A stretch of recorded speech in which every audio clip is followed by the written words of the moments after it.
তখন আল্লাহ তাআলা মালাকাল মাউতকে বলবে, মালাকাল মাউত নজর করে দেখো তো আরশের নিচে কি লেখা দেখা যায়।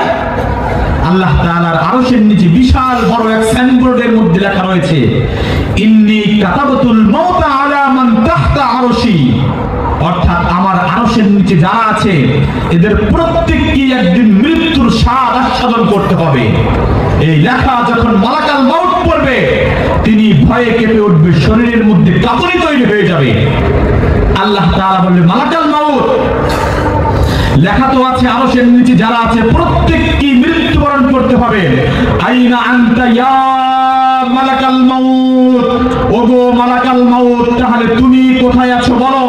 মালাকাল মাউত কাঁপে কণ্ঠে বলবে, তাহতা আরশিক ইয়া রব, ওগো আল্লাহ আমি তো আপনার আরশের নিচে আছি।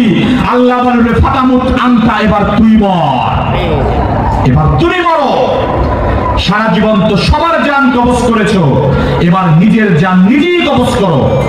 আল্লাহ তাআলার আদেশ পালন করার জন্য মালাকাল মাউত নিজের জান নিজেই কবজ করবে, আর জান কবজের ব্যথায় জোরে চিৎকার দিবে আর বলবে, ইয়া রব, ওগো আল্লাহ, লাউ আলিমতু সাকরাতাল মাউত মা কবালতু আরওয়াহাল মুমিনিন, ওগো মালিক জান কবজের ব্যথা এত বেশি যদি আমি আগে জানতাম কোন মুমিন ব্যক্তির জান এত কষ্ট দিয়ে কবজ করতাম না। আল্লাহ আগে কেন বললা না বলো।